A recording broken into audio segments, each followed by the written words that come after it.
Bueno, primero que nada, gracias por venir. El día de hoy tenemos el honor de tener al doctor Rafael. La J es de... José. Que nunca sabía por los correos. Rafael Castrejón Pita, él realizó su licenciatura aquí en la Facultad de Ciencias. Entonces, actualmente ya es profesor de la Universidad de Londres. En Londres. Y pues nos viene a hablar sobre Formation, Breakup and Coalescence in Droplets. Entonces esperemos que les haya de su agrado.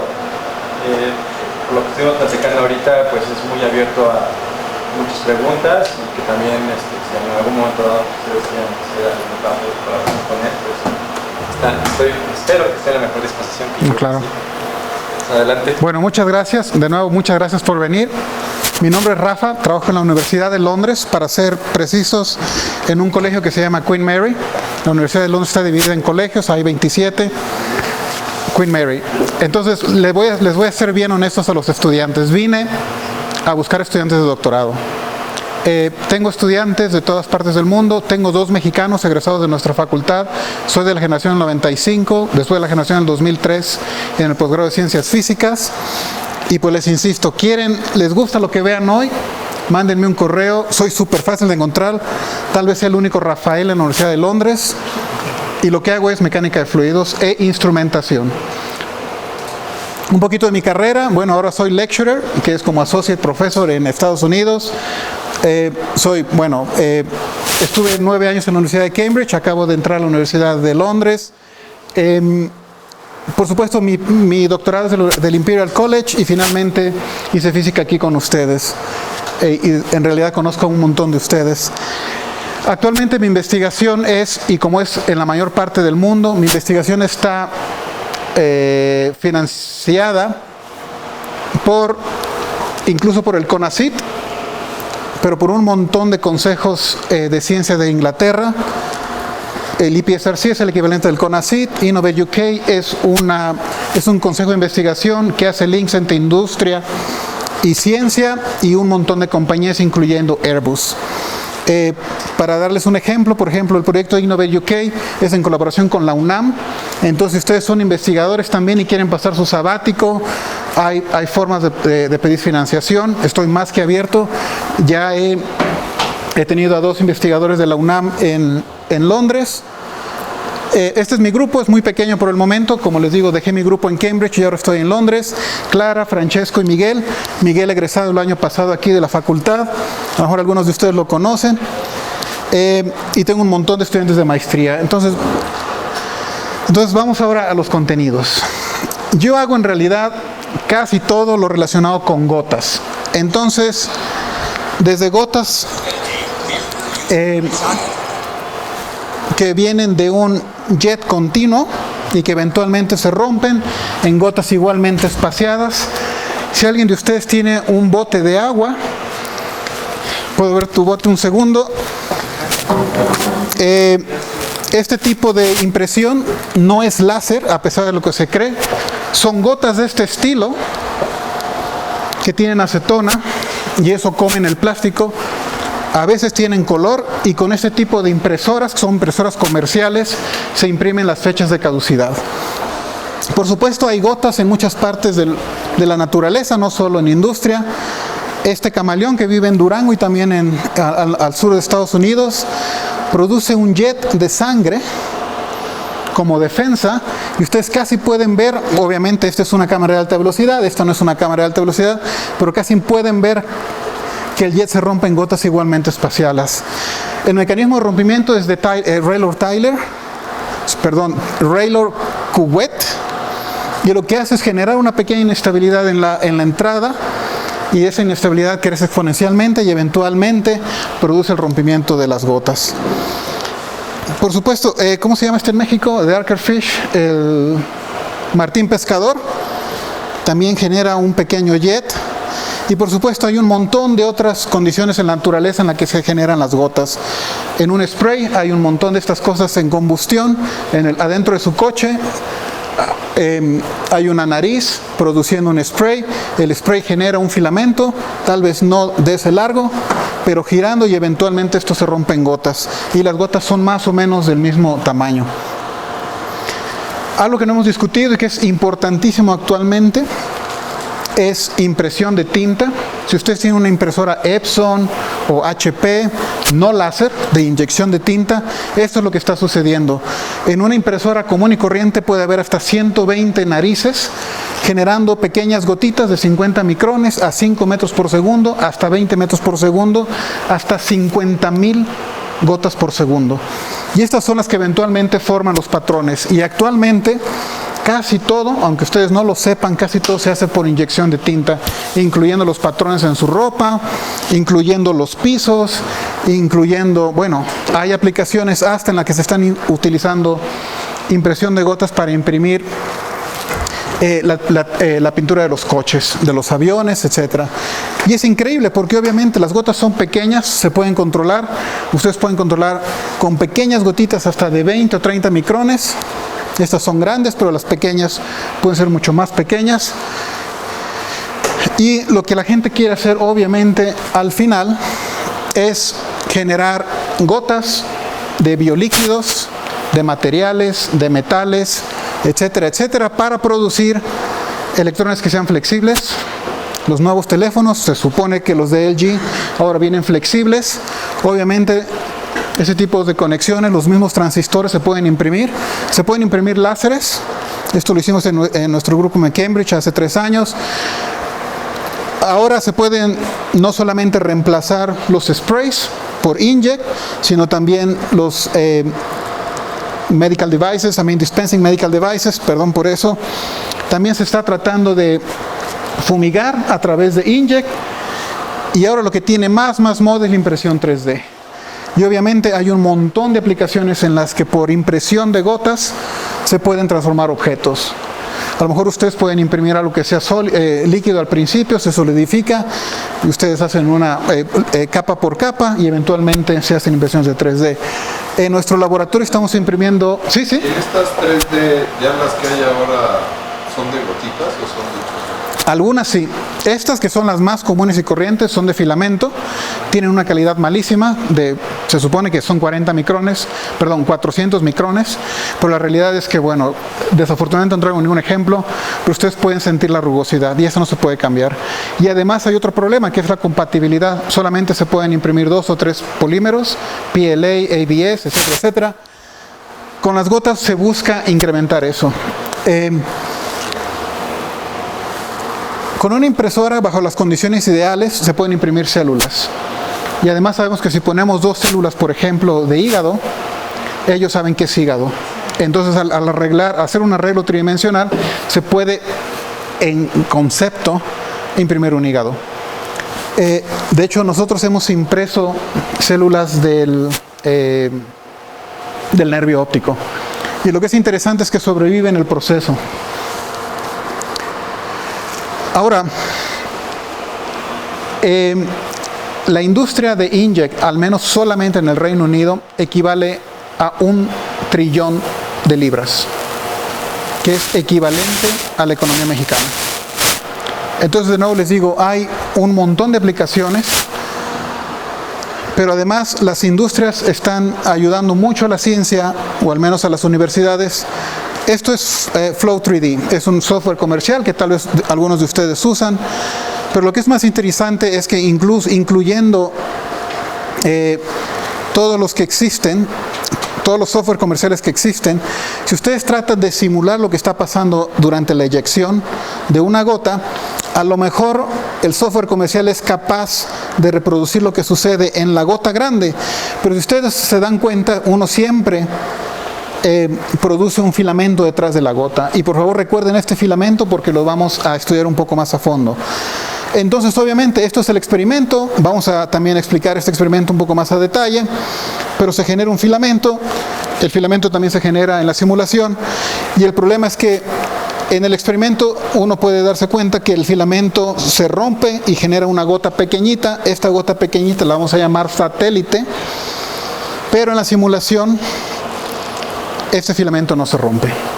Entonces, a pesar de que las compañías de impresión gastan millones de libras al año en software, no son capaces de usarlo para predecir el comportamiento de sus cabezas de impresión. Entonces, esa es más o menos la razón por la cual yo recibo funding de la industria. Perdón, yo recibo financiación de la industria. Ahora, yo soy físico, como la mayoría de ustedes, y en lugar de tratar de simular algo que es tremendamente pequeño y que funciona muy rápido, ya les dije, 50,000 de estas gotas por segundo, 50 micros, pues esto es muy difícil de analizar. Nosotros usamos la física para generar algo que sea equivalente. Entonces usamos un montón de números adimensionales para generar gotas más grandes, pero que tengan la misma física de gotas pequeñas. Si ustedes ya llevaron los cursos de mecánica de fluidos, medios continuos, creo que se llama aquí, ustedes saben que el número de Reynolds y el número de Weber, el Bond, etcétera, etcétera, ustedes pueden generar la física de pequeñas escalas en altas escalas. Y es literalmente esto. Esta es una cabeza de impresión, pero grandota. El agujero es de 2 milímetros. Esto seguramente ya es como de 10 milímetros y es suficientemente grande para poner un sensor de presión. Aquí hay una membrana elástica y esto es una bocina. Entonces obviamente un pulso de presión, un pulso eléctrico genera un pulso de presión y ese pulso de presión genera la gota. Y es más o menos así, tenemos una superficie líquida, recirculamos, esto se mantiene el menisco en la nariz y ustedes pueden generar una pequeña gota. Con la enorme ventaja de que ustedes ya pueden medir la presión, pueden medir la geometría de la nariz. Si ustedes tienen un laser Doppler anemometer o un PIV, Particle Image Velocimetry, ustedes pueden también obtener la velocidad. Y esto es más o menos lo que se obtiene. Esta es la velocidad de adentro de la nariz, detrás del agujerito. Entonces ustedes mandan 5 volts o lo que sea. Y ustedes pueden obtener la presión con el sensor de presión y la velocidad con ya sea velocimetría láser, Doppler o con la otra. Obviamente esto es ideal porque ustedes mandan esto a una simulación. También son capaces de simular el agujero. Aquí está el agujero y esa es la comparación. Entonces estos son experimentos y estas son simulaciones lagrangianas. Esto lo pusimos en Physical Review Letters. También podemos modificar... Physical Review E. También podemos modificar esto para que genere los jets que se usan para imprimir los patrones de caducidad. Ahora esto está cerrado, tenemos una bomba, esto se pone bajo presión y esto genera un jet. Ahora la bocina, en lugar de mandar un pulso sencillo, manda una sinusoidal y eso es lo que se genera. Entonces obviamente la frecuencia determina la frecuencia de rompimiento de las gotas y simplemente está generando 100 gotas por segundo, se está generando 150 y de la misma forma se puede analizar absolutamente todo porque es grande. O sea, literalmente podemos usar una regla para medir y sensores para medir la velocidad. Esto es experimento. Esto es experimento. Usamos cámaras de alta velocidad, tenemos 3. Podemos grabar hasta 2 millones de fotos por segundo.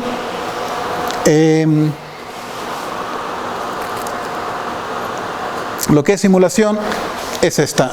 Entonces, simulación lagrangiana, esto es tomado de una impresora. Esta es realmente una impresora comercial que ustedes pueden comprar, que imprime los patrones de caducidad, y estos son los experimentos. Entonces, les insisto, esa es la enorme diferencia de tener algo que no se puede medir, algo que no puede ser muy bien caracterizado, algo que es grande y se puede medir. Les insisto, los números adimensionales en los 3 casos son idénticos, excepto el Bond, pero incluso en los efectos gravitacionales son pequeños. Ahora, hay un montón de física que no se entiende. Rayleigh, en 1780, 1790, determinó que la amplitud de la oscilación determinaba la longitud de rompimiento. Es decir, aquí está la nariz, este jet camina todo esto y se rompe hasta acá. Si ustedes incrementan literalmente la amplitud que va a la bocina, ustedes pueden hacer que esto se rompa más rápido. Pero Rayleigh dijo que esto era un decrecimiento monotónico. Es decir, entre más amplitud había, más corto hacían esto. Ahora, ustedes se pueden imaginar que esto es ideal para la industria, porque ustedes tienen aquí el papel o la superficie que quieren imprimir, y obviamente ustedes no quieren tener un jet muy largo, porque un jet muy largo es muy sensible al aire, a cuestiones aerodinámicas, a cargas. Entonces uno busca tenerlo lo más cercano a la nariz. El problema es que nosotros mismos y un montón de otra gente en el mundo se ha dado cuenta que esto está subiendo de amplitud. Entonces cada vez hay más y más excitación. Pero lo que sucede es contrario a Rayleigh, es que existe un mínimo, después un máximo y después otro mínimo. Y si ustedes fuesen capaces de seguir incrementando la presión, ustedes verían una oscilación. No se entiende. No hay un modelo que pueda explicar esto. Entonces, física abierta. Ahora, esto es una gota de su grifo. Eso está tomado como a 40,000 cuadros por segundo. Es agua. Esto mide unos más o menos 4 milímetros. Y ahí está el rompimiento. Y después se va a romper aquí. Pues bueno. Ahora, este problema se ha estudiado un montón de veces. Pero les quiero que pongan atención en este punto. Es el punto antes. Tal vez un microsegundo antes del rompimiento. Bueno, esto también se ha estudiado bastante. De hecho, en 1998, mi jefe, o ex jefe, John Hinch, encontró algo fascinante. Y es que dijo que un fluido invícido, agua, alcohol, líquidos de muy baja viscosidad, encontró que el adelgazamiento, cómo esto se adelgaza, cómo el cuello se adelgaza. Disculpen si a veces traduzco, pero normalmente doy la presentación en inglés. Entonces, cómo ese cuello se adelgaza, sigue una ley potencial. O sea, literalmente, si ustedes grafican R tiene un exponente a la 3 medios. Y él hizo un montón de simulaciones, hizo métodos puramente analíticos y demostró que eso era 3 medios. Sin importar qué líquido fuera, sin importar las condiciones, sin importar el flujo, esta cosa era universal. Bueno, él le llamó en ese entonces self-similar. Ahora lo llamamos universal A. Pero no solo eso, él encontró algo todavía más fascinante y era que el ángulo, este ángulo, físicamente ustedes agarran un compás y miden ese ángulo, encontró que era 18 grados. De nuevo les insisto, es fascinante porque no importa el líquido que tengan, no importan las condiciones, el flujo, no importa nada, ellos descubrieron que eso era 18. Y es más o menos esto. O sea, todos estos son un montón de condiciones diferentes líquidos. Este es el tiempo del rompimiento y ándale. Cuando se rompe, eso es 18.1 grados. Y eso se quedó ahí en el olvido desde 1998. Bueno, no en realidad en el olvido. Esto se usa un montón. Esta ley potencial se usa para validar métodos numéricos. Si ustedes están simulando el rompimiento y si su simulación pues no sigue el 3 medios, pues bueno, la verdad es que no sirve, ¿no? Bueno, nosotros decidimos, bueno, nosotros vamos a ser físicos experimentales, vamos a hacer el experimento, ¿no? De nuevo, el experimento que ya conocen,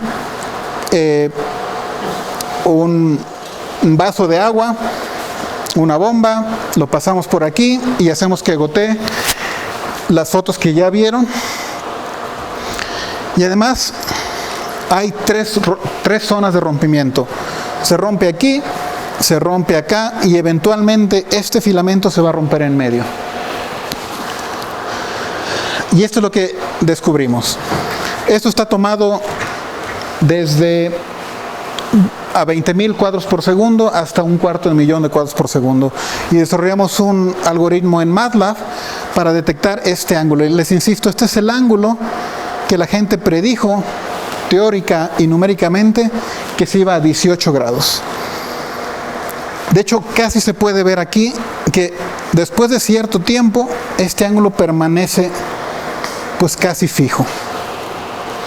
Aquí hay algunas fotos, esto 23,000 cuadros por segundo, se va adelgazando, estamos viendo lo que sucede acá arriba, se rompe a 70,000, perdón, si estoy leyendo bien, sí, 70,000 cuadros por segundo, y eventualmente esto es casi 250,000 de fotos por segundo, y obviamente no está funcionando. ¿Ese qué líquido Esto es agua. Esto es agua, pero hicimos también alcohol, etanol y metanol. Y también hicimos diferentes flujos. Es shadow graph. Entonces la luz está detrás, hay un difusor. Muchas gracias por preguntar. Muy rápido. Tenemos un difusor y la luz está por detrás. Entonces lo que vemos es la sombra. Se ve negro porque toda la luz se escapa del sensor. Perdón, estoy yendo en sentido contrario. Bueno, eso es lo que pasa en el filamento. El filamento se rompe allí. Se rompe allí. 23.000 cuadros por segundo. 78.000 cuadros por segundo. Y eso es lo que encontramos. De nuevo les insisto, diferentes líquidos. Aquí hay alcohol, agua, etanol, diferentes flujos. O sea, ustedes pueden generar una gota por segundo, una gota por minuto, una gota por hora, una gota por día. Y sin importar dónde empiecen, todas las condiciones colapsan en 18 grados.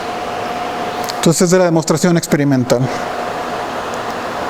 Y de nuevo les insisto, no solamente son diferentes flujos, sino en diferentes posiciones. Esto es dentro del filamento. Todos los rompimientos tienen 18 grados. Todos los rompimientos de la naturaleza, invícidos, baja viscosidad, son universales. Es interesantísimo. También medimos ese cuello, aunque para ser honestos con ustedes, el cuello ya se había medido, lo había medido Bazarán en el 2003. Pero bueno, él solamente hizo un solo experimento con agua. Nosotros de nuevo hicimos un montón de experimentos, diferentes flujos, y de nuevo, esto está dimensionalizado. H, el neck, adimensionalizado con el tamaño de la nariz. T es el tiempo capilar. Y de nuevo, todas colapsan. Entonces, de nuevo, esto es importantísimo para los métodos numéricos porque, bueno, hay teoría, hay métodos numéricos y hay experimentos. Sí. ¿Qué es el tiempo capilar? El tiempo capilar, no me acuerdo, pero, y no lo voy a tratar de hacer ahora, pero tú puedes adimensionar el tiempo con las propiedades del fluido. Entonces es un análisis adimensional que no quiero hacer en frente de ustedes, pero en pocas palabras tiene solamente tensión superficial, densidad y una dimensión característica. Juega con ellas, tiene una raíz en algún lugar, juega con ellas para que te dé un número sin dimensiones. Es así de sencillo. Debería de tenerlo, A lo mejor está por aquí. Bueno, no. Bueno, ahora, como ya ustedes vieron, el rompimiento de ese filamento es muy importante para la industria. Porque si ese filamento se rompe en una gota, a ustedes les arruina la impresión, porque las gotas satélite, esas pequeñitas que se forman en el rompimiento del filamento, no son deseadas en la industria. ¿Por qué? Porque las gotas grandes se usan para generar el patrón, las pequeñas se van donde sea. Son pequeñitas, se las arrastra el aire, se cargan, se pueden ir a donde ellas quieran. Entonces también en el pasado, en 1996, 2004, se hizo un montón de física muy sencilla o de investigación alrededor de simples filamentos. Esto es un filamento que tiene una longitud característica, un diámetro característico, tensión superficial, viscosidad, densidad. Y la pregunta era muy sencilla. Si yo empiezo con un filamento de ciertas propiedades, yo quiero saber si el filamento se va a romper o no. Así de sencillo. ¿Se rompe o no se rompe? De nuevo, más números dimensionales para ti. Este a lo mejor lo conocen, el número de Ognes-Sorge. Es simplemente viscosidad, raíz cuadrada de densidad, la dimensión característica y la tensión superficial. Entonces, obviamente, cada líquido tiene un número de Ognes-Sorge diferente. ¿Sí? ¿No nos podrías dar una idea de qué es lo que mide, así como el número de Reynolds? Muy bien, el número de Reynolds, eso sí te lo puedo dar porque... No, pero ese número sí... Sí, ahora te lo digo. El número de Reynolds es obviamente densidad, velocidad, dimensión característica entre la viscosidad. El Weber es B cuadrada D entre tensión superficial. Y el Ognes-Sorge number es el número de Reynolds dividido. Entonces el número de Ognes-Sorge te está diciendo los efectos viscosos divididos entre los efectos de tensión superficial. Gracias. Gracias por preguntar. Bueno, entonces Bazarán en el 2004 agarró y dijo, bueno, yo después de haber hecho un montón de simulaciones, predigo que hay un número de Ognesorge en el que arriba de ellos el filamento no se rompe, debajo de ese Ognesorge el filamento se rompe. Algo más o menos así. Este es el Ognesorge number. Aquí números muy pequeños, muy baja viscosidad, números muy grandes, muy alta viscosidad. Por supuesto, hay varias interpretaciones. Entonces todo lo que esté debajo de esta curva no se rompe, todo lo que esté arriba se rompe. Y ahí quedó, de nuevo, como una curiosidad científica. La razón es que es muy difícil generar filamentos. Es verdad, en la industria se generan, pero no son tan matemáticamente similares, simétricos, con semiesferas al final. Entonces les insisto, esto se quedó ahí como una curiosidad matemática. Una última pregunta. ¿Y hay Las que quieras. alrededor de un fluido newtoniano también está un newtoniano, no newtoniano? Por el, Yo pensaría que un no newtoniano, pues el filamento lo puedes hacer durar. sí, excelente pregunta. Excelente pregunta. De hecho, déjenme aclararles una cosa desde ahora. Todo lo que les voy a presentar es newtoniano. Y quiero que, si se van a acordar de algo de hoy, recuerden esto. Lo que hemos hecho es newtoniano. Y hay un montón de fluidos allá afuera, granulares, coloides, polímeros, no newtonianos, hay de un montón más. Entonces uno simplemente podría repetir esto y hacer física nueva. Es así de sencillo. Para responder tu pregunta, solamente hemos estudiado fluidos newtonianos. Pero a lo mejor habrá otra dimensionalización, el número de Débora, yo qué sé. A lo mejor esta tiene una tercera dimensión en la que ya puedes poner un número adimensional, donde tengas un tiempo de relajación, yo qué sé. Entonces ustedes ya conocen ya se los presenté, la bocina, la membrana, aquí se llena de líquido, uno impulsa y sale líquido. Pero hicimos algo muy curioso y es que reemplazamos nuestro agujero con un iris. ¿De qué otra forma me entienden? Aquí se puede cambiar un obturador, muchas gracias. Aquí está la foto, aquí está el sensor de presión, de que tanto les presumía. Y esto obviamente podemos cambiar el tamaño. ¿Por qué estamos haciendo eso? Porque queremos cambiar la dimensión característica. Entonces aquí están algunos de nuestros experimentos. En lugar de imprimir una gota o de expulsar una gota, se expulsan filamentos. De nuevo, uno sabe qué líquido es, son mezclas de glicerina y agua, completamente newtonianas, tienen su Ognesorge number. Empezamos con el diámetro original, el diámetro inicial, la longitud inicial, y empieza ya a ver física bonita, ¿no? Ese filamento se recombina en una sola gota, ese filamento está a punto de romperse, pero no, se recombina en una gota, pero este no, o sea, este ya se desgració, ¿no? Se hizo pedacitos. Y otros más, bueno, este parece, y ya, bueno, se hace una satélite pequeña en medio, pero este que es casi tan largo como ese, se recombina.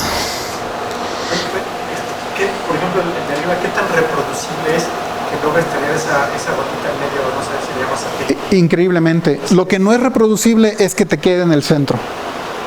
De hecho, gracias por preguntar. Nosotros reproducimos este experimento en una cápsula para la Agencia Espacial Europea. Y lo que hicimos es que montamos esa cosa en una cápsula. La cápsula se sube en una torre de 120 metros y tiran la cápsula. Entonces tenemos 4 segundos de microgravedad.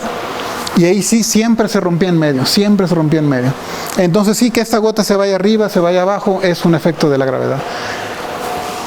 De hecho, hay reómetros, instrumentos que miden la viscosidad a través del comportamiento de esta gota.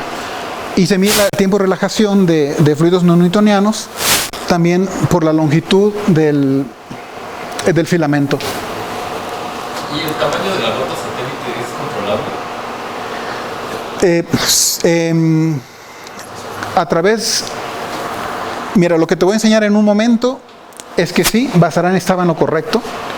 Hace falta con que tú cambies algo para ponerte del lado de la curva que te lo rompe o no te lo rompe. De hecho, hay un montón de investigación en las industrias de inkjet. De hecho, yo te puedo nombrar 120 personas en una compañía que hace impresoras, llena de físicos e ingenieros, desarrollando formas para evitar la satélite. Es un punto crítico. O sea, hay 120 personas, no hay numericólogos, porque ya te dije, los numéricos no funcionan, los comerciales. Entonces, es prueba y error. Ellos gastan millones en meter tinta, tomar foto, ver que no, cambiar algo, etcétera, etcétera. Prueba y error. O sea, es una industria que realmente se mueve por prueba y error. Bueno, un poquito de fotos. Obviamente este es enorme. De hecho, es 46 veces de largo su diámetro. Y no se rompe. Y este con solamente 29 veces su diámetro se rompe. Obviamente este es mucho menos viscoso que este. O sea, esta es la viscosidad retrasando el efecto de la tensión superficial y recombinando la gota. Ahora les voy a ser honesto a todos los estudiantes. Nosotros nos pasamos 6 meses en el laboratorio haciendo los experimentos. O sea, no es un experimento de una tarde. De hecho, en algún momento tomábamos un punto por día. No les miento. Un punto por día y regresábamos. A veces no salían, a veces sí salían. Obviamente, la idea era generar el filamento lo más simétrico posible. O sea, como ustedes pueden ver, es bastante simétrico. Y pues bueno, lo que predijo Bazarán, ¿no? Bazarán es uno de los líderes del campo. Aquí está la curva. Encima de ella todo se rompe, debajo no se rompe. Simulaciones anteriores, más o menos de acuerdo. Simulaciones aquí, también de acuerdo. Y esto es tal vez de mis mejores artículos, pero insisto, fueron trabajos de 6 meses, ¿no? Y de nuevo, es muy interesante porque obviamente el sistema es muy fácil de modelar numéricamente. Y de nuevo, este tipo de estudios paramétricos, déjenme decirlo de esta forma, son ideales para probar métodos numéricos. Y en realidad la gente los está usando muy intensamente. Sí, este es un análisis de Rayleigh de 1780 que dijo que bueno, que tú tienes un filamento, se genera una inestabilidad, la inestabilidad crece y esa la rompe. Y él puso la frontera aquí. Pero desafortunadamente Rayleigh no incluyó los efectos de la viscosidad. O sea, Rayleigh, todo el estudio, o sea, muy importantísimo, era solo para líquidos invícidos. Entonces, obviamente, donde es el fluido invícido, para muy bajos Ognesorge number, pega perfecto, pero una vez que la viscosidad entra o tiene una contribución importante, pues ya esta cosa se desgracia de nuevo, ¿no? Sí, perdón, esto es Rayleigh-Taylor. Bueno, ahora, como les decía, sí. En este fenómeno se llega a observar estos regímenes que menciona la gente como keep streaming. Eso es otra cosa. A ver, dame más información. Yo he visto en otros lados que este rompimiento depende un poco de la velocidad con la que se inyecta el fluido, por ejemplo. Ya. Cuando las velocidades van siendo más altas, se puede como superar, no sé cómo decirlo, como una estabilidad que está del jet. Repíteme el nombre. Keep streaming. No, mira, no lo sé, disculpa. Mira, el efecto de la viscosidad no está considerado porque el Ognesorge number no depende de la velocidad, depende únicamente de las condiciones del fluido. Pero déjame continuar y a lo mejor encontramos algo que se parezca. Bueno, también estoy muy interesado en qué sucede con las gotas cuando impactan un substrato. Y de nuevo hay un montón de física aquí desconocida. Por ejemplo, a lo mejor ustedes han oído hablar del ángulo de contacto. Entonces ustedes tienen aquí un substrato sólido, la gota está ahí parada y aquí se forma este ángulo tan característico. Y se supone que ese ángulo mide una cosa que los ingenieros llaman, y me gusta estar aquí en la Facultad de Ciencias, Le llaman energía de la superficie. O sea, yo no sé qué carajo significa eso, pero eso se supone que se mide con el ángulo de contacto. Pero obviamente, miren, el ángulo de contacto cambia. O sea, bueno, vamos a verlo del otro lado. El ángulo de contacto cambia mientras esta cosa, ¿lo ven como no hay modelo físico, numérico, teórico que pueda predecir eso? ¿Sí? Pero ahí no también tienen el problemita, por ejemplo, la blanco. Sí, por supuesto, sí. En las tres fases. Exactamente, ese es un gran problema de tres fases, porque aquí hay gas, aquí hay líquido y aquí hay un sólido. Es un problema completamente abierto de la física. Hay un montón de modelos, pero créanme que ninguno funciona. ¿Y ese problema está a cualquier escala? Excelente pregunta. Tú sabes de fluidos, ¿verdad? Es un problema de escala. Es un problema de escala, porque si tú ves el ángulo de contacto a la escala que lo estamos viendo, es 1, y entre más te acercas, ese ángulo de contacto cambia. Pero bueno, los ingenieros necesitan algo para medir, ¿no? Y usan el ángulo de contacto porque es algo sencillo. Pero tienes toda la razón. De hecho, pues no quiero llamarlo paradoja, pero hay un problema de escala. Tú puedes medir el mismo ángulo de contacto con un microscopio y te va a dar un número completamente diferente. Y aún así los ingenieros no se ponen de acuerdo. O sea, lo que te quiero decir es que si tú tomas, obviamente tú puedes, cuando el líquido está estático, esto es una fracción de esfera perfecta. Entonces obviamente tú tienes una cuadrática y quieres aproximarle una línea. Entonces te insisto, depende un montón del dominio. No te puedo decir nada. O sea, es un problema actual en la ingeniería. Pero no solamente eso, o sea, hay un problema de la física. La gente lo ha tratado de atacar desde el punto de vista molecular, o sea, simulaciones moleculares. Pero obviamente es otra escala. Estamos hablando de cientos de nanómetros. Tú mides milímetros, a lo mejor micras, pero hay un gran problema en la física aquí. Nosotros somos capaces de visualizar no solamente de lado, pero también por debajo. Le ponemos partículas al líquido y somos capaces de hacer PIV, Particle Image Velocimetry, velocimetría de imagen por partículas. Entonces hemos sido capaces de detectar durante el impacto y la coalescencia los perfiles de velocidad. Estos perfiles de velocidad se envían a simulaciones. ¿Por qué? Porque la dinámica no se entiende. Entonces, literalmente nosotros tenemos que extraer la dinámica para meterla en las simulaciones numéricas. Y aún así, miren, o sea, estas más o menos al mismo tiempo. Ese es tiempo dimensional. Entonces, obviamente, como está el problema de la interfase, el impacto no se parece y eventualmente, por los problemas de ángulo de contacto, la coalescencia no es como los experimentos. Problema completamente abierto en el campo. ¿Me podrías dar un poco en la simulación numérica? ¿Sabes qué método? Este es Lattice-Boltzmann. Eso es la... Esto es Lattice-Boltzmann. 3-dimensional, Lattice-Boltzmann. Como tú decías, interfaz mezclada. El problema de la interfaz es que Lattice-Boltzmann es muy buena cuando la diferencia entre las densidades de los tres estados es cercana, pero aquí hay pues 1000, o sea, hay mil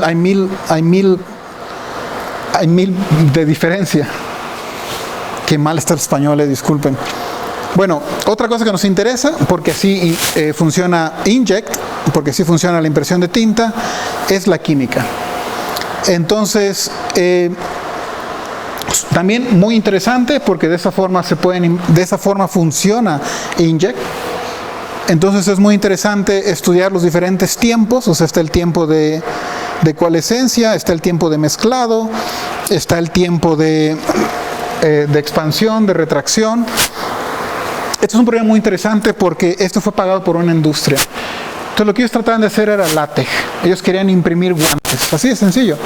Querían ponerle 2 químicos a una impresora, otro químico a otra impresora, imprimían una y ellos esperaban que después de que las 2 gotas se juntaran, se mezclaban y iban a producir látex.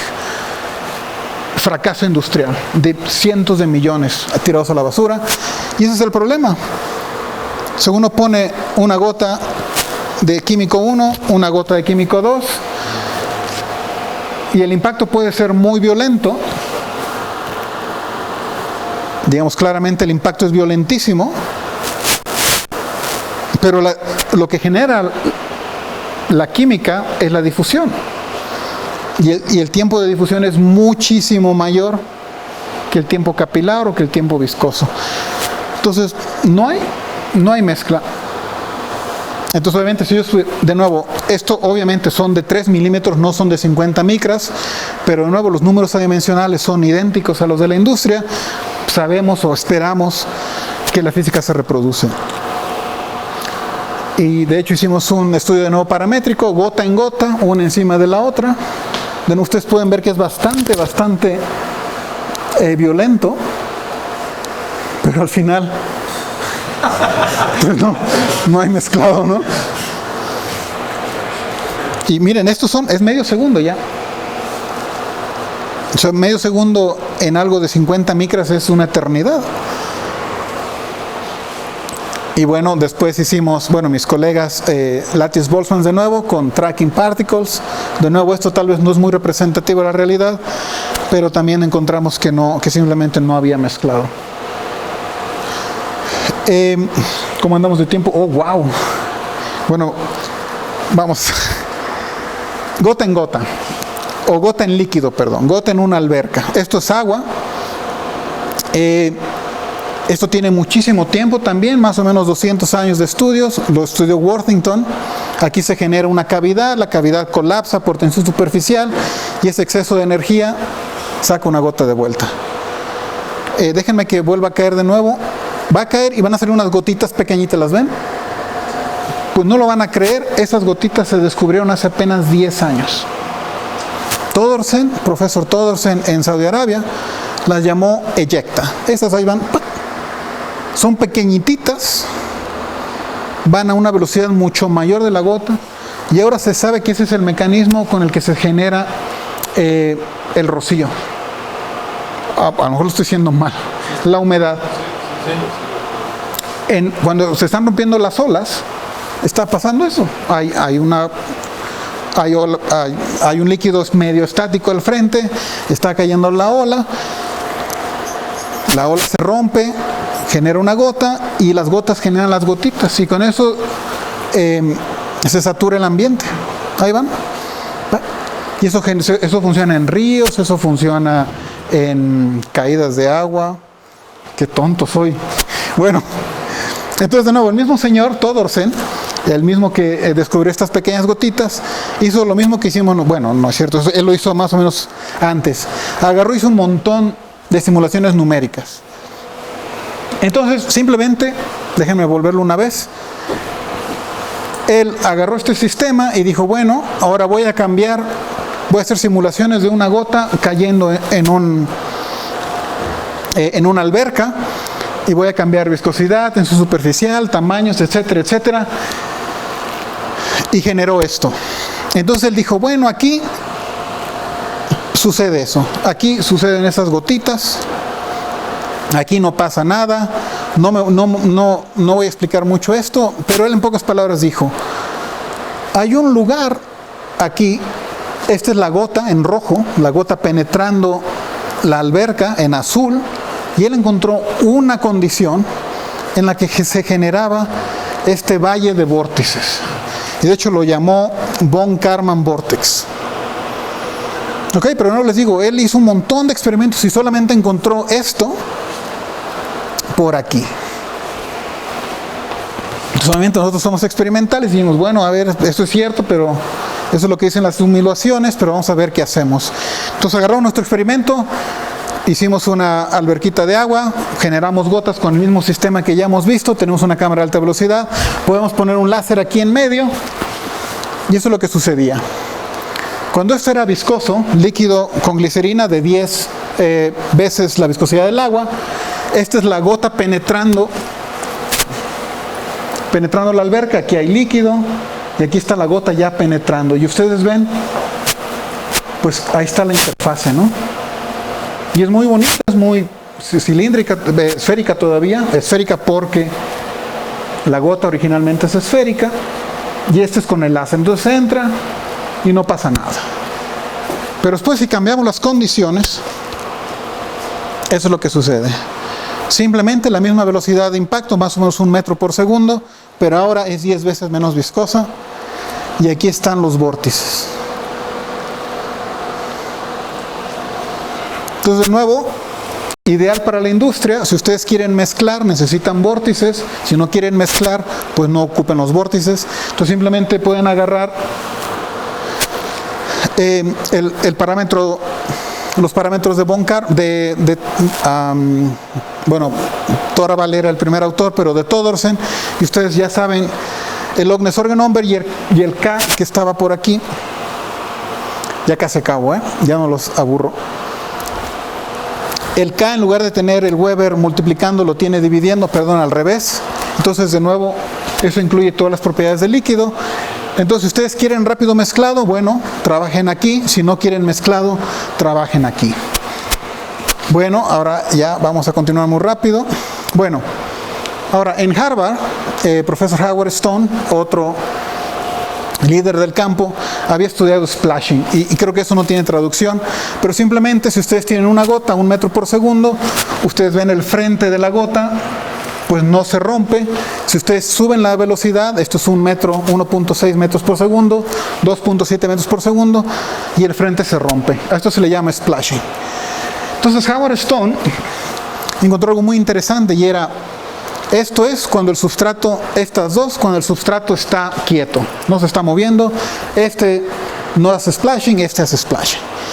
Pero entonces Howard Stone agarró y dijo: bueno, vamos a mover el substrato hacia allá. Entonces simplemente por mover el substrato ya generó splashing. Y aquí, pero eso no es lo peor. Lo peor es que cuando había splashing y cuando lo mueve, como que había menos splashing. Y luego siguió subiendo la velocidad, 5 metros por segundo ahora, el sustrato moviéndose para allá. Y este que ya no hacía splashing,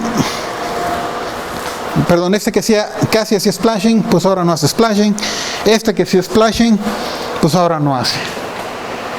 Entonces él dijo: bueno, imagínense que esto es una impresora, ¿no? En una impresora ustedes tienen el papel moviéndose, entonces ustedes serían capaces, con las condiciones adecuadas, controlar el splashing.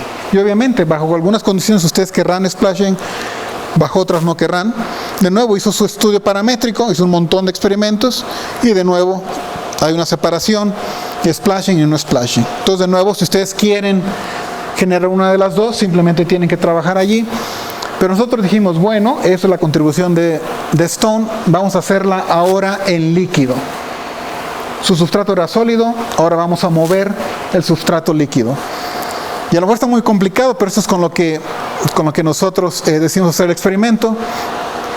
Es un barril, el barril tiene un riel, el riel ponemos agua o líquido, glicerina y agua, de nuevo, totalmente newtoniano, y esto lo ponemos a girar. Y aquí metemos nuestro generador de gotas y hacemos que caiga una gota. De nuevo, shadow graph, tenemos el difusor, tenemos la cámara de alta velocidad y de nuevo nosotros podemos controlar un montón de cosas. Podemos controlar el tamaño de la gota, la velocidad de impacto, la velocidad del líquido. Así es más o menos, podemos controlar la velocidad del líquido y además, bueno, podemos poner un láser, ¿no? Y eso es lo que observamos. Entonces, espero que funcione. Entonces ahí está la gota cayendo, este es el líquido moviéndose y genera esto, ¿no? O sea, hay un contacto inicial, hay coalescencia, pero esto genera el filamento que se arrastra y eso lo llamamos lamela eyecta. Eyecta al honor de Todorsen. Y esto es muy característico, esto se encuentra en un montón de casos. Cambiemos Todo es el mismo fluido. El líquido de la gota y el líquido de la alberca es de la misma. Cambiamos las condiciones. Diferente velocidad de impacto. No hay coalescencia. La gota se va a quedar flotando ahí. De nuevo son las mismas, el mismo líquido, tal vez el mismo tamaño de gota. Simplemente tal vez hayamos cambiado la velocidad del líquido. Y ahí está. De hecho, 2 horas después ahí sigue. De hecho, casi se puede dar uno cuenta que la gota está resbalando sobre un colchón de aire. De hecho, un par de años después de esto es 2005, no es cierto, esto es 2007. Esto es 2006, hace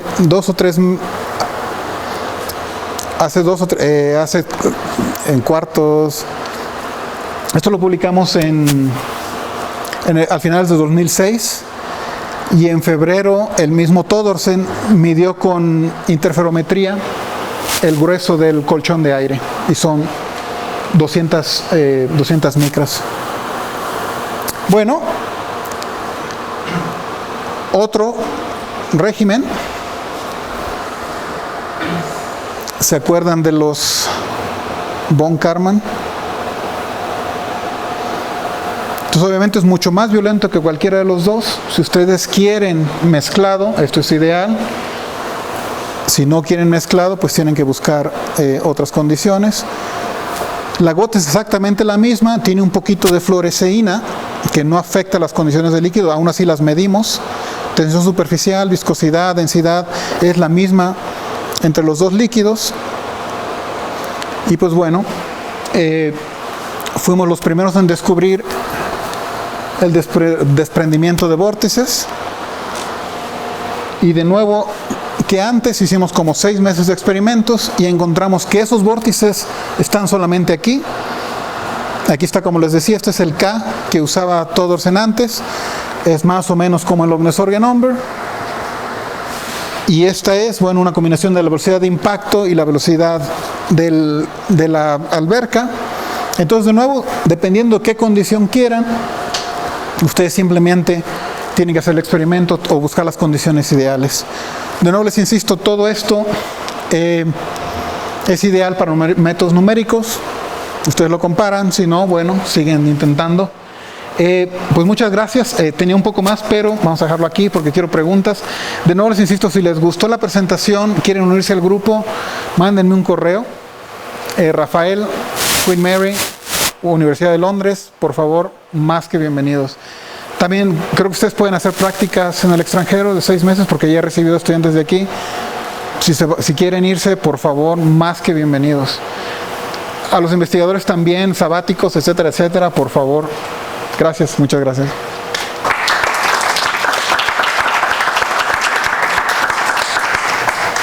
¿Preguntas? Otra más. Cuestión práctica. En tu experimento, ¿qué es lo más caro y cuánto cuesta? La cámara de velocidad, la cámara de alta velocidad, la más cara cuesta 85,000 libras. 85 por 20. 23, wow. ¿Cuánto? ¿Y el resto del experimento qué tan caro es? Mira, casi todo, afortunadamente, tanto en Cambridge como en la Universidad de Londres, tenemos técnicos excelentes. Entonces, un montón de las cosas está hecha en el taller. O sea, un montón de cosas, literalmente. O sea, todo esto es acrílico del taller. Esto no cuesta más de... El iris no cuesta más de 20 libras en Londres. El sensor es carísimo, seguramente 2,000 libras. Pero lo compras una vez y te olvidas de él. O sea, literalmente yo tengo uno. Y tengo 3 cámaras de alta velocidad. La carísima, que fue... Wow, o sea, soy demasiado honesto, ¿no? Fue la razón por la que me moví a Londres. Me prometieron cierta cantidad de equipo que no tenía antes y pues bueno. Pero tengo 2 pequeñas. hay una cámara que se llama Cron, te lo voy a anotar aquí, Cron. Son muy nuevas, son americanas. Cron Technologies. Te cuestan $3,000. No llegan, por supuesto, al 1,000,000 de cuadros por segundo, pero para un montón de ese tipo de cosas funciona súper bien. Tiene un mes aquí, ¿eh? ¿Tiene idea de como cuántos cuadros dan máximo? Creo que 20,000. Cron Technologies tiene un mes en el mercado. Empezó como crowdfunding, Kickstarter, una cosa así. Tiene un mes en el mercado. Yo compré una, no me ha llegado, pero es algo, ahí les paso el tip. Luego, la compañía, mis cámaras son Phantom. Phantom renta cámaras. Entonces, yo lo he hecho. Si no, digamos, todos tenemos problemas de dinero, ¿no? Si no te alcanza, Phantom te renta una cámara por un mes, por 2 meses, por 500 libras al mes. Y seguro que ustedes aquí están al lado de Estados Unidos. Todas las cámaras son americanas. No hay una japonesa ahí, pero no está tan buena. ¿Las gotas iban cayendo en el aire? ¿Perdón? ¿Las gotas iban cayendo en el aire? Sí, de hecho es una excelente pregunta, ya no voy a llegar allí, pero el mismo señor que hizo Howard Stone en Harvard, el que hizo el del sustrato en movimiento, él también tiene un estudio paramétrico de vacío. O sea, él hizo diferentes vacíos y encontró que entre más vacío haya, menos splashing hay. Porque, o sea, ¿sabes el estudio en las gotas ignoras el aire, pero en las gotitas chiquitas podría afectar? Por supuesto. De hecho, exactamente el proyecto que tengo con la industria es sobre efectos aerodinámicos. Las industrias lo que quieren hacer es imprimir cada vez más y más rápido. De hecho, tú ya puedes comprar, obviamente, bueno, no una persona, pero una industria. Por ejemplo, las cajas de Amazon se imprimen con inkjet. O sea, esas azulitas, las típicas que te llegan con tu libro, esas se imprimen con inkjet. Y ellos quieren ser capaces de imprimir eso en una fracción de segundo. Eso implica que tienen que pasar el papel a milisegundos, a 5, 10 metros por segundo.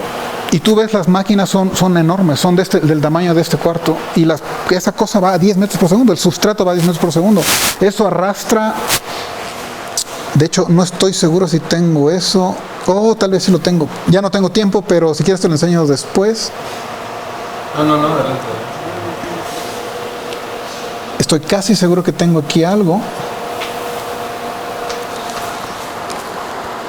Tengo presentaciones solo para la industria, no para académicos. Wow, esta madre. Es casi la misma, pero puta mano. Oye, capaz que no la tengo,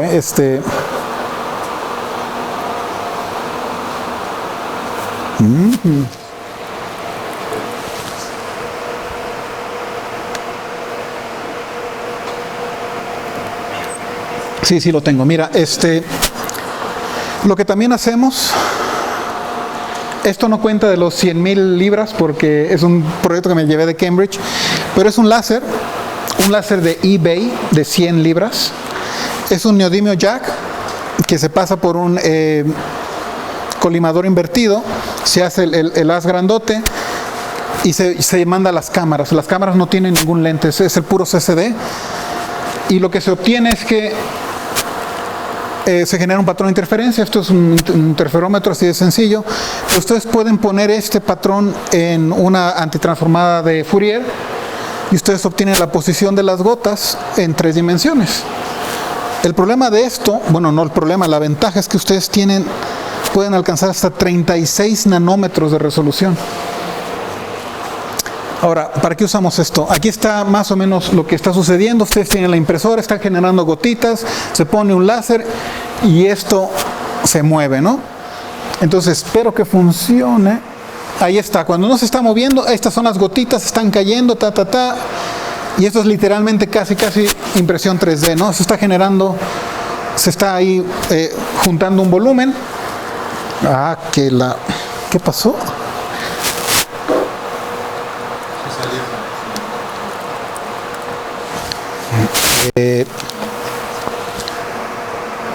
Me pasó hace un segundo. Bueno, vamos. Bueno, aquí está el láser, ¿no? Ahí está imprimiendo y mira, se está moviendo esto solamente a, wow, vamos a decir que es 1 metro por segundo, lo que sea. Ah, 0.55. Mira, ni siquiera es rápido. Ya están las gotas siendo arrastradas. Las que estás viendo son las satélites, no las gotas. Es un proyecto industrial. Me dieron 4,000 libras por hacer eso. Y no les debe estar ni dando los números, ¿no? Pero ustedes me caen muy bien, está todo en familia, ¿no? Para hacer esto, se pone un láser, una hoja láser, un lente cilíndrico, y ahí está, la gota empieza a imprimir. Obviamente las gotas grandes están siendo imprimidas, están generando un patrón negro, pero estas son las pequeñitas.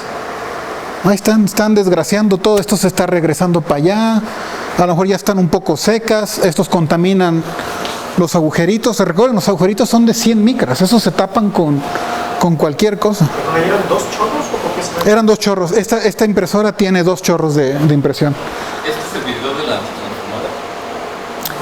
No. No, de la anterior se va moviendo. Entonces, por supuesto, los efectos aerodinámicos son terribles, ¿no? Y obviamente la industria quiere hacer este gap. Esto ya es apenas 5 milímetros. O 5 milímetros es nada. Normalmente, o sea, para serte honesto, esto está exagerado, ¿no? En una impresora comercial, este gap es solo de 1 milímetro. O sea, pagan pegadito para evitar esto. Pero obviamente, eso te implica que solamente puedes imprimir en superficies muy planas. La gente quiere imprimir en ropa, en huevos. Yo no sé si los huevos aquí en México ya están impresos, pero miren, o sea, quieren imprimir en carne. Hay un montón de tintas solubles de agua con tintes naturales, o sea, todo eso existe. Pero bueno, para serte honesto, esto les encantó a la industria porque ni sabían que esto estaba tan horrendo, ¿no? ¿Tengo algo más? Ah, mira, aquí hay algo más. Un poco más rápido, 1.5. Mira, esto se va.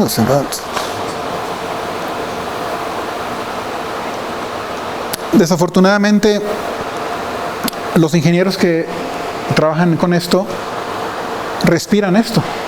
Y como son pequeñitas, se te van hasta no solamente los pulmones, sino hasta el flujo sanguíneo. O sea, son pequeñitas, o sea, algunas pueden tener medio micrón. Entonces es un problema de salud también.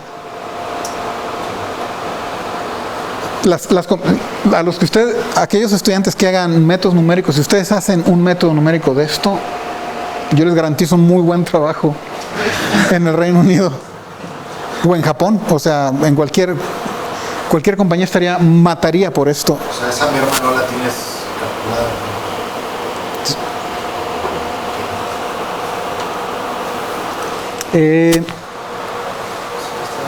Bueno, hicimos eso porque obviamente podemos hacer PIB.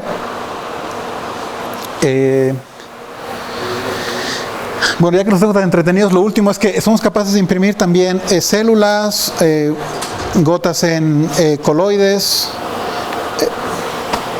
Entonces, bueno, por favor, de veras, si tienen interés. ¿Puedes poner tus datos en unas slides? Ahí está. Bueno, la verdad es que ya puse a mi papá a poner pegatinas en toda la facultad. Entonces, mi papá también es de la UNAM, también de la facultad, de la generación del 50. Entonces, por favor, de veras, urge gente, tenemos un montón de proyectos. Ya hay mexicanos. En Londres hay un montón de mexicanos de la facultad y de otras facultades. Y también del TEC, pero bueno. Mejor de la facultad. Sí. ¿La producción de gotas por microfluídica tiene futuro en el sentido industrial? Sí, mira, claro. Todo lo que está detrás todo lo que te lleva el líquido de los contenedores, que literalmente son de este tamaño y se parecen a esto, Todo lo que te lleva aquí es pura microfluídica. Y es interesantísimo porque si tú pones aquí por error una burbuja, eso se desgracia. Las gotas, para generarte la impresión negra, traen partículas, y partículas pueden ser muy grandes. De nuevo, muchas de las impresoras, hay impresoras en el Reino Unido que cuestan 10 millones de libras. Y cuestan eso porque están llenas de instrumentación. De hecho, hay impresoras que tienen reómetros adentro. Están regularmente, una vez por segundo, midiendo la viscosidad, y no solamente la viscosidad, la viscoelasticidad de las tintas. Y tiene un sistema complejísimo de mezclado, sobre todo las que imprimen en los huevos, porque esas son a base de etanol o acetona. Pues obviamente, como tú tienes el jet aquí viajando, la acetona se va evaporando. Y no solamente aquí, pero también tienes aquí líquido expuesto. Entonces se está evaporando la acetona y obviamente está cambiando las propiedades del líquido. Entonces los reómetros no solamente están midiendo, sino controlando la viscosidad. O sea, te digo, son empresas de cientos, tal vez de miles de ingenieros y físicos. Digamos,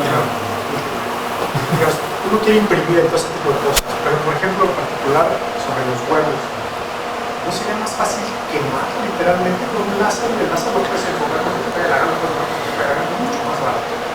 Sí. ¿Qué utilizar algo tan complejo, se puede complicar? ¿No sería más práctico con un láser? No te sé responder. Yo creo que sí. De hecho, muchas botellas ahora también tienen láseres y son mucho más baratos. De hecho, lo más interesante es que si tú buscas Domino, la compañía con la que trabajo, tiene sistemas de láser, de engraving. Entonces te venden de las dos. Yo te podría decir que al menos en Europa todo lo de comida está controladísimo. De hecho, yo tengo un proyecto con Airbus que trata de hacer un robot que vaya a lo largo del fuselaje imprimiendo los planos de las vigas que dan el soporte del fuselaje. Entonces ahí no se permitía el láser porque puedes debilitar la estructura de aluminio, y no se permitían ni acetona ni alcohol porque también podrías hacerle algo a la superficie.